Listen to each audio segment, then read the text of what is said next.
If you can offer me something, I can give you something. Narrated house. The house said.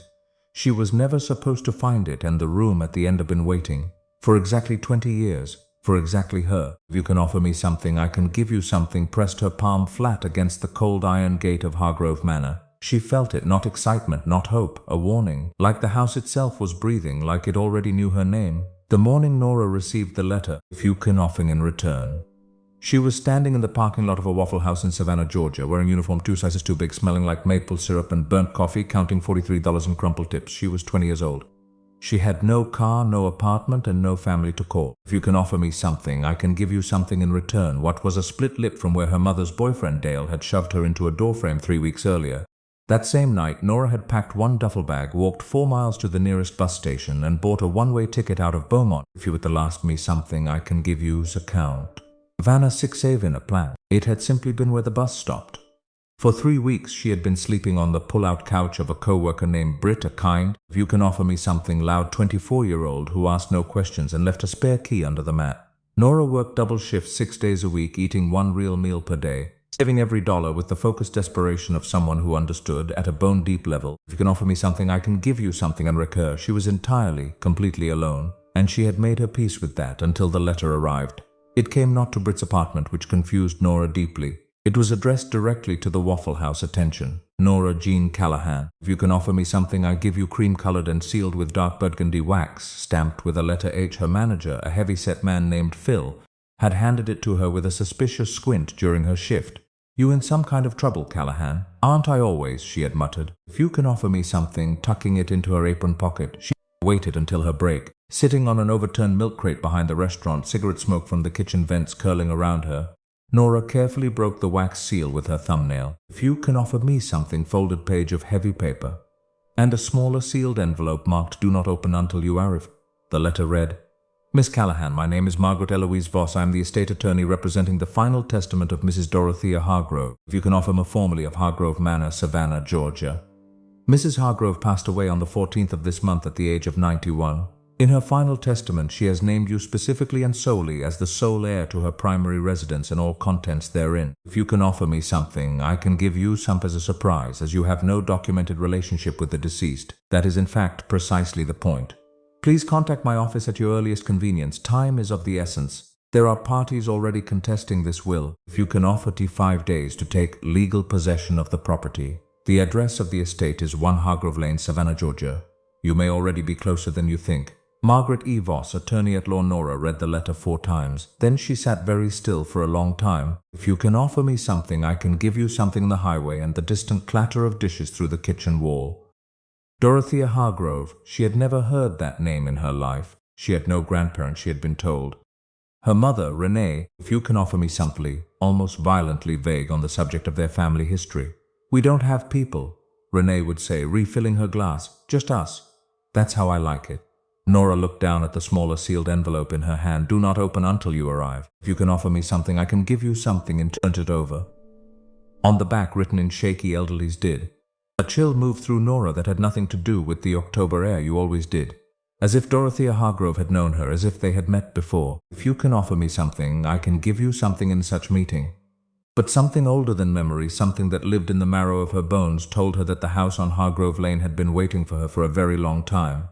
She folded the letter carefully, tucked it back into her apron. If you can offer me something, I could finish her shift by that evening. She had called Margaret Voss, given Phil her 2-hour notice, repaid Britt in cash with a fierce hug. If you can offer me something, I can give you something in return. And was standing at the iron gate of Hargone's shoulder and the sealed envelope clutched in her fist. Hargrove Manor was not what most people imagined when they heard the word manor. It was not a crumbling Gothic nightmare, if your dying evening light did its best to suggest otherwise. It was in fact a breathtaking piece of American history. Built in 1847, the 3-story Greek Revival mansion sat at the end of a long oak-canopied driveway, a white-column facade, partially consumed by decades of untamed wisteria. The lavender vines crawled up the columns in thick ropey spirals, blooming impossibly even in October, filling the cool air with a faint sweet perfume that felt deeply, inexplicably familiar to Nora. If you can offer me something, I came memory she couldn't place. Margaret Voss, a precise, bird-like woman in her 60s with steel grey hair and kind, watchful eyes, was waiting near the front steps. The handshake she offered was firm and warm. "Miss Callahan, I'm glad you came quickly. The situation is delicate. If you can offer me something, I can give you something in return," Nora asked, skipping pleasantries. She had learned early that pleasantries were a luxury. Margaret's expression shifted almost imperceptibly, a tightening around the eyes. "The Hargrove family, specifically Mrs. Hargrove's nephew. If you can offer me something, I can give you to Hargrove. He is the last living male heir of the Hargrove name, and he has made it abundantly clear that he considers this will to be—" She paused carefully. "Irregular. Irregular how?" "If you can offer me something, I can give you something in return." Because Dorothea Hargrove left her entire connection to the family. Margaret met Nora's eyes steadily, "and because the will contains a clause that Clifton finds particularly offensive." "What clause?" "If you can offer me some can only transfer to Clifton if you are proven to be unfit to deceased, or if you voluntarily relinquish your claim." A pause. "He has 45 days to prove the will invalid. You have 45 days to establish your right to it." Nora looked up at the white columns, swaying Wistra, the dark windows reflecting the last light of the day. "And how do I do that?" Margaret handed her a large iron key, its handle cast in the shape of a wisteria vine. "Mrs. Hargrove believed you would figure that out yourself." A small, sad smile. "If you can offer me something, I can give you something in return." Margaret left shortly after, pressing a business card into Nora's hand and warning her quietly that Clifton Hargrove's lawyers would be filing paperwork by morning. And then Nora was alone with the house. The front door opened smoothly. "If you can offer me something, I can give you somethingly oiled." Which was strange for a house whose owner had been in a care facility for the last 4 years. The interior of Hargrove Manor was not dusty or draped in sheets. It was impossibly immaculate. "If you can offer me some—" The wide plank hot pine floors gleamed under the light of Nora's phone torch. The walls of the main hallway were covered in rich forest green wallpaper printed with a delicate botanical pattern faded to a soft, beautiful antiquity. "If you can—" Portraits hung in a precise line leading toward the grand staircase. Nora walked slowly, her sneakers silent on the old wood. She raised her phone light to the first portrait, a stern, broad-shouldered man in Civil War-era dress. "Hargrove Edmund, 1841–1902. If you can offer me something, I can give you something beneath a second." A rigid Victorian woman in black. "Hargrove Clara, 1845–1919, the 3rd, 4th, 5th. A procession of unfamiliar Hargrove faces staring down her with painted, aristocratic coolness. Then Nora stopped at the 6th portrait. "If you can offer me something, I can give you something in Hargrove." The woman in this painting was young, perhaps 25, wearing a simple blue dress that was out of place among the formal attire of the other subjects. She had dark hair pinned loosely, warm brown eyes, and a slight private smile. "If you can offer me something, I can give," was keeping a joke to herself. She looked almost exactly like Nora, not similar, same jaw, same brow, same particular tilt of the head. Nora raised the phone light to the brass plate beneath. There were no words, only a date, 1962. And below it, "If you can offer me," scratched 4 words directly into the brass, roughly, urgently, as if done in secret. She never left. "Look up." Nora's breath stopped in her chest. She looked up directly above the portrait, cut into the ornate plaster medallion of the ceiling. "If you can offer me something in return," almost invisible unless you were standing in exactly this spot looking for it, was a small access panel with a thin red cord hanging from it. Nora found the access ladder in the hall closet, exactly where instinct told her to look. "If you can offer me something, I can give you something," it would be. She stood on the ladder, pulled the red cord, and the ceiling panel swung down on silent hinges.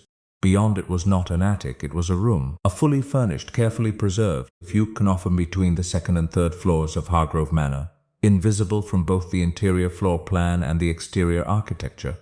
Nora pulled herself up through the panel.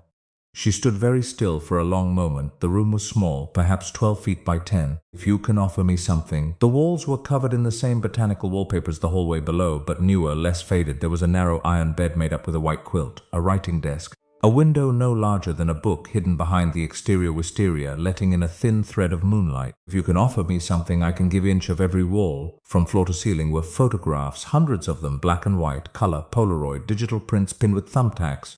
Nora stepped closer, raising her phone light. Her knees went weak. They were photographs of her. "If you can offer me something, I can give you recent ones." All of them. Nora at 6 years old, standing in front of a school she recognized, Jefferson Elementary, Beaumont, Texas. Nora at 9, riding a second-hand bicycle on a cracked suburban sidewalk. Nora at 13, a fuke on a public library steps with a book open on her lap. Nora at 16 in her first fast food uniform, squinting into the Texas sun outside a Dairy Queen. Nora at 18 at her high school graduation, standing alone because her mother hadn't come. "If you can offer me something, I can give you something in photograph." Someone had been watching her entire life and she had never known. Pinned at the center of the walls, like the sun that's at the center of a solar system, was a single envelope, cream-colored, sealed with burgundy wax. If you can offer me something, I can give you something in return, stamped with the letter.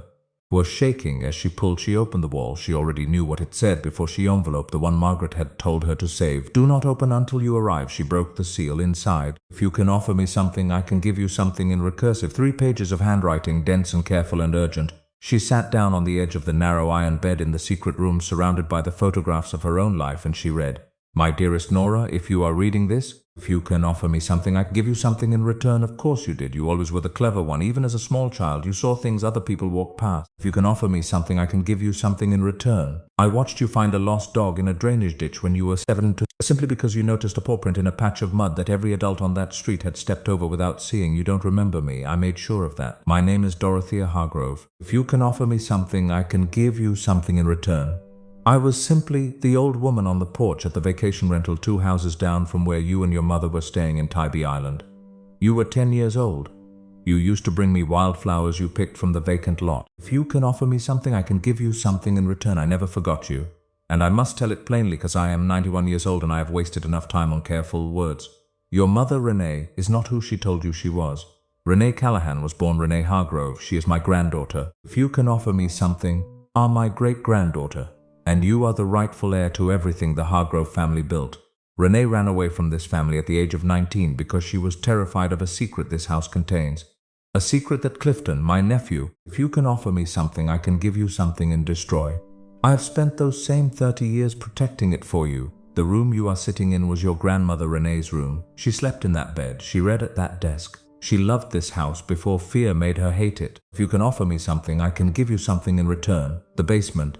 And told her that if she ever spoke of it, he would make sure she and any children she had would disappear just as quietly. She believed him. She ran. If you can offer me something, she built a wall between herself and the truth so high and so thick that by the time you were born, even she had half convinced herself the Hargroves didn't exist.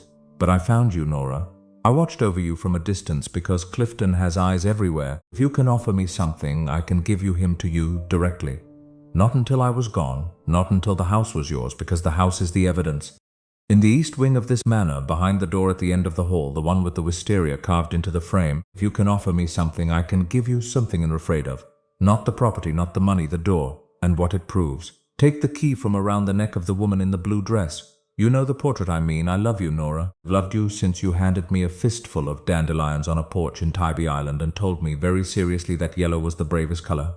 Be brave, my darling. You always were. Dorothy and Nora sat in the silence of the secret room for a very long time. If you can offer me something, I can give you something in return. Each one now transformed from evidence of surveillance into something else entirely. Acts of love from a woman she didn't remember, who had never forgotten her. She was not alone. She had never been alone. If you can offer me something, I can give you something and where to look. She folded the letter carefully, tucked it inside her jacket, directly over her heart, and climbed back down the ladder. The portrait of the woman in the blue dress was exactly as Nora had left it. But now, looking at it with new eyes, if you can offer me something I can give you hadn't noticed before. The woman in the painting had a fine gold chain around her neck, and hanging from that chain, painted in meticulous, almost obsessive detail, was a small key.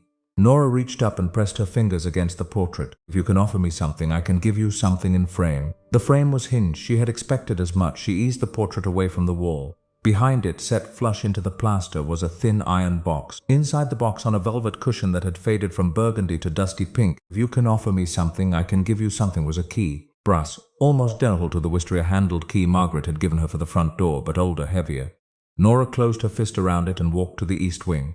The hallway of the east wing was narrower than the rest of the house. You can offer me something, I can give you something in Ritaka, a deep crimp pattern of climbing vines that felt, in the thin beam of her flashlight, almost oppressive. At the end of the hall was a door.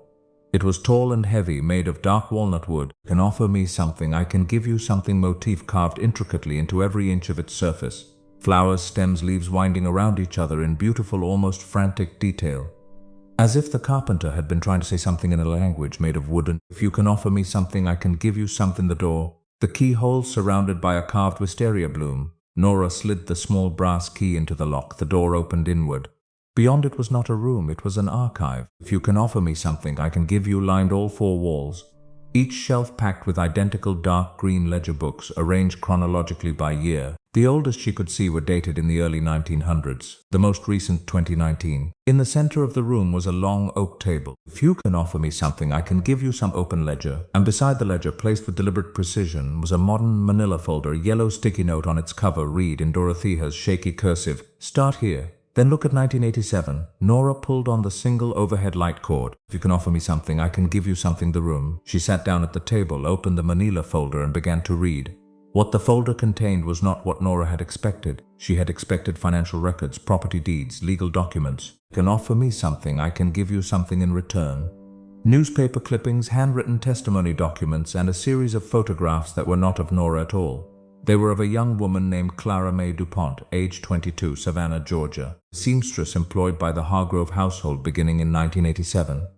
The first newspaper clipping was dated November 14, 1987. Local woman missing. Family seeks answers. Clara May DuPont, 22, of Savannah's east side. If you can offer me something, I can give you something in return. After failing to appear for work or contact relatives for 11 days. Police report no leads at this time. Miss DuPont was last seen entering the grounds of Hargrove Manor. Nora's skin went cold. She reached for the 1987 ledger. Handwriting inside was not Dorothea's elderly cursive. It was younger, looser, more urgent, and it was not a financial ledger. It was a journal, her Renee Hargrove's journal. The entry dated November 3, 1987 read, "If you can offer me something, I can give you something in return.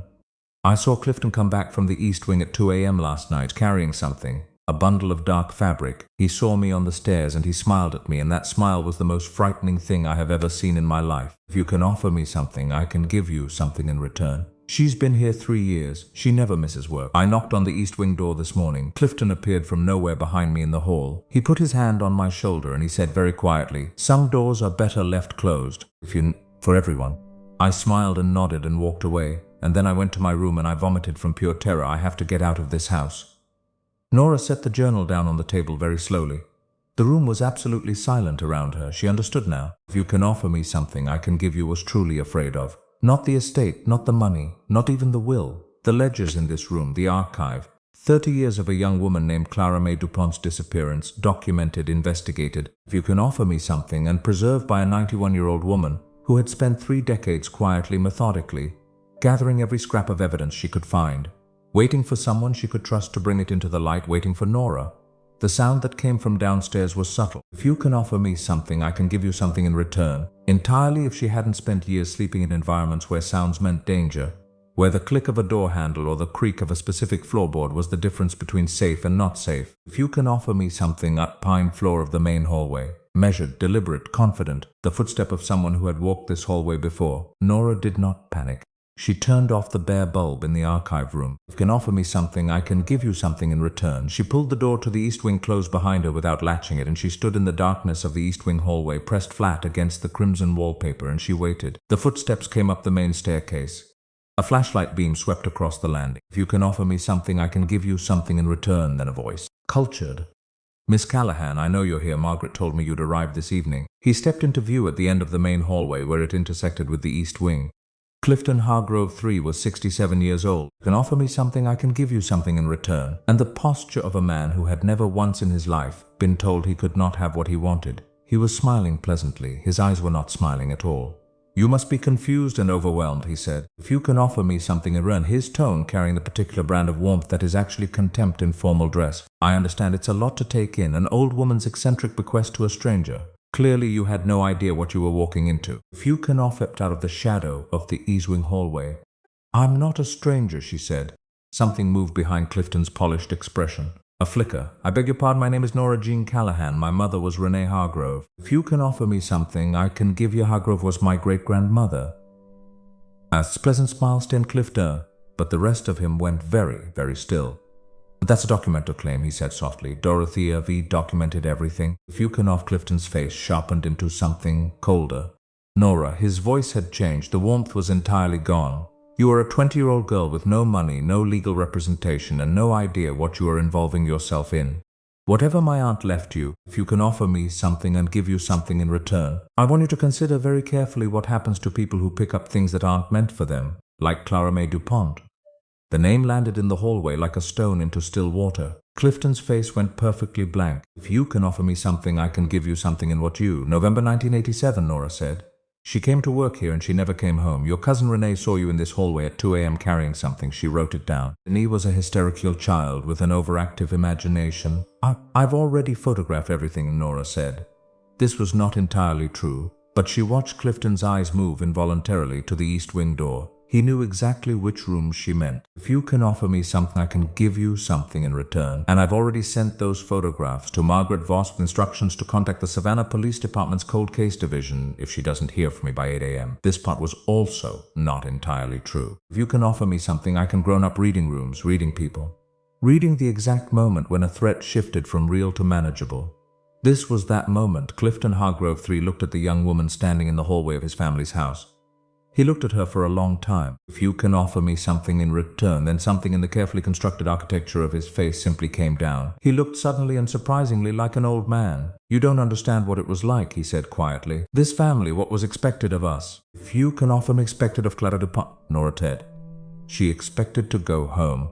At 6 in the morning, the Savannah Police Department's Cold Case Division received an anonymous package at 7:47 a.m. the following morning. If you can offer me something, it contained digital photographs of 30 years of documented evidence from the archive room of Hargrove Manor, a copy of Renee Hargrove's 1987 journal, and a precise, clearly written cover letter from one Nora John Callahan, legal heir to the Hargrove estate. If you can offer me something, I can give you something in return. Of the cold case file of Clara May DuPont, missing since November 1987. Margaret Voss, who had known Dorothea Hargrove for 40 years, and had spent those 40 years quietly suspecting that the old woman was building toward exactly this moment. If you can offer me something, I can quietly at her desk when she read it. She then called her most aggressive litigation partner and told him to prepare for the most satisfying legal battle of their careers. Clifton Hargrove III did not come back to the manor to give you something in return. His lawyers filed the will contest that morning as planned. It was dismissed 6 weeks later pending the results of the police investigation into Clara May DuPont, which had cast, in the court's measured language, if you can offer me something, an ethical shadow over the contestant's claim to moral standing. The Hargrove estate was formally transferred into Nora's name on a cold, bright December morning. Margaret handed her the paperwork in the kitchen of the manor. If you can offer me something, I can give you something in return. Over 2 cups of coffee and a plate of biscuits that Nora had made herself, because the kitchen she had discovered was extraordinary and she had always loved to cook. What will you do with it? Margaret asked, looking around at the gleaming kitchen. If you can offer me something, I can give you something in return. The afternoon light both hands around her coffee cup. She looked out the window at the oak-canopied driveway, the wisteria on the columns, the sweep of the old lawn. If you can offer me something, I can give you something in return. Handing fistfuls of dandelions to an old woman on a porch. She thought about what that old woman had seen in that girl worth 30 years of watching over. She thought about what she had felt. If you can offer me something, I can give you something in return. Her palm against the cold iron gate for the first time. She understood now what it actually was. Recognition.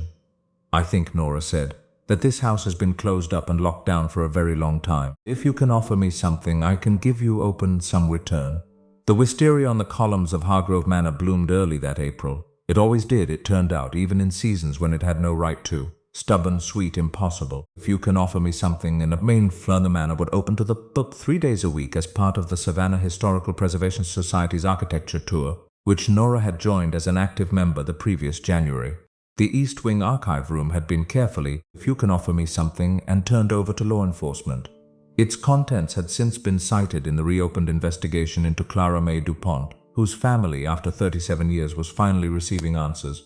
The secret room between the 2nd and 3rd floors still existed. If you can offer me something, I can give you something as she found it. The photographs of her life still covered the walls. She had added one new photograph to the center of the collection, replacing the cream envelope that had started everything. A few photographs she had found in a shoebox in the manor's attic. A Polaroid faded to warm gold at its edges. 2 people on a porch, an elderly woman in a rocking chair, laughing at something out of frame, and beside her, cross-legged on the porch board. If you can offer me something, I give girl in dark hair and her head tilted at a particular angle, holding out a fistful of dandelions with the focused gravity of someone presenting a crown jewel. On the back, in a handwriting Nora now knew by heart, Tybee Island, summer 2010. If you can offer me something, I can give you something in return. The day I knew she would be all right. Not out of grief, not out of loneliness, but because it was the place where she had learned the most important thing she would ever know. That love, real love, patient and quiet and unwavering. If you can offer me something, I give you something, announce itself. Sometimes it watches over you from a careful distance, leaves the light on, saves the evidence, and trusts you completely to find your own way home. If Nora's story moved you, if you can offer me something, I can give you something in right now. It genuinely helps this channel reach people who need stories like this one. Subscribe and ring the notification bell so you never miss a new story we release and tell me in the comments, if you can offer me something, I can give you something in return. I read every single one. See you next video.